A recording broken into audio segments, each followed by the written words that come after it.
want to start, ladies and gentlemen, with first impressions. I'm sure your parents told you at some point, oh, first impressions are everything. Got to have the firm handshake, got to make the eye contact. Well, I remember my first impression of Los Angeles a decade ago. You know, the wife and I, we come out here to check out Los Angeles, see if we're going to move out here. And Colin and his wife showed us out. Really nice dinner, 70 degrees, the sunset, the South Bay. It was incredible. First impression of Los Angeles, we're here. We got to go. Sold. And I want to talk about the first impression of Sam Darnold. You guys surely remember where he started his NFL career, right? I was with my New York Jets. I have not forgotten this game. I remember it fondly. Monday Night Football. Sammy Darnold and the Jets go to Detroit, and Sam Darnold throws a pick six on his first NFL pass. I'll never forget it. I was playing basketball, and I'm like, guys, I got to bail early. Sam Darnold debut, you know? It's a big game, my Jets, Monday Night Football. And there's all these USC fans watching the game, and it was pure laughter. Oh, here we go again with the Jets. And that was kind of the start of a rough go for Sam Darnold in New York. You know, whether it was pick six on their first career pass, they did win the game, but nobody remembers that. They won the pick six. That's all they remember. And the next year, Sam Darnold is seeing ghosts in the pocket, famously on Monday Night Football in a 33-0 beatdown against the Patriots.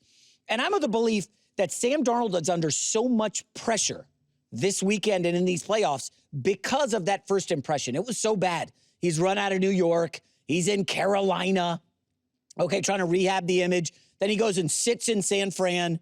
Now he's found a home in Seattle. And folks, let's be real. Sam Darnold appears to be a franchise quarterback.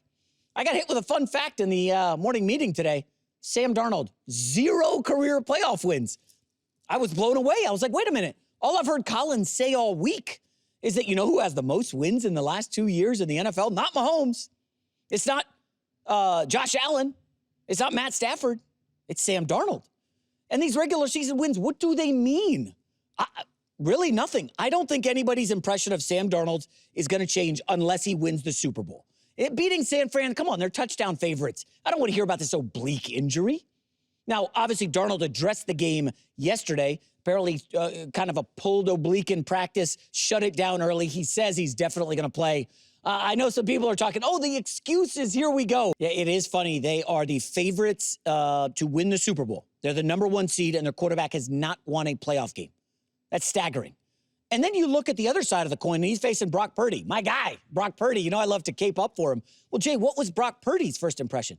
Oh, I don't know. He won like every game he started in the first year in San Francisco. And then they go to the Eagles in the playoff game. He gets hurt on the first drive. And it's like, okay, TBD. Next season, they go to the Super Bowl. He takes the lead in overtime against Patrick Mahomes. First impressions matter.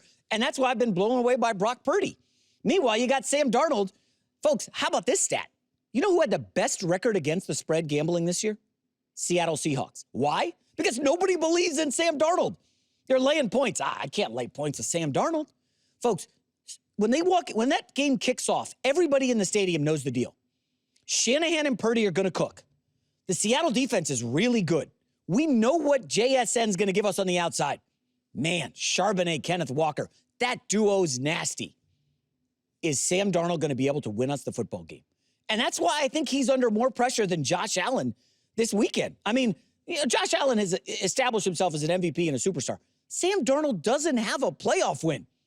Okay? The moment he throws an interception in this one, remember that Rams Thursday night game? Remember how bad he was? They get bailed out by the special teams, luck box 2-point conversion. Nobody credits that game to Sam Darnold. I mean, we're at the point, and again, Sam Darnold's a nice guy. I met him at the Super Bowl a few years ago. Really talented quarterback. But the reality is, unless he wins the Super Bowl, and I don't mean, hey, he's a game manager like Trent Dilfer in a 33-10 victory. That's not going to cut it. Sam Darnold needs to get the ball, fourth quarter, trailing like Caleb Williams has done 1 billion times this year, go down the field and get the win. That's what it's going to take, I believe, for Darnold to exercise the ghosts. And here's Brady on Darnold needing to be aggressive in this one. When you get to these big moments in big games, whether that's, certainly playoffs or some of these games that happen at the end of the year determining whether they're going to get in or not, the margin of error when you play good teams is just very small. So that's where the fundamentals come into play.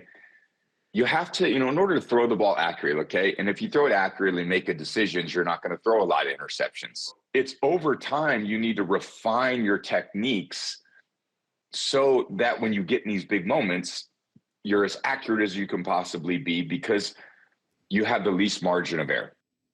Yeah, it's a tall order for Sam Darnold and the Seahawks, but they're big favorites. Whew, be careful. All right, I want to pivot to another game this weekend with an embattled quarterback, and that is superstar Josh Allen, the defending MVP of the league. And folks, I don't think people are making a big enough deal of this game right here. We're talking about Josh Allen in Denver. Buffalo was favored. Now they're slight underdogs. And it feels like a crossroads game for Josh Allen. I do believe he's the best quarterback in the league. Obviously, he's not going to win the MVP. That'll be Stafford or Drake May. But Josh Allen has the ability to put a team on his back, win the game with his legs or with his arms, and carry Buffalo to greatness. A lot of people, myself included, had Buffalo winning the Super Bowl this year.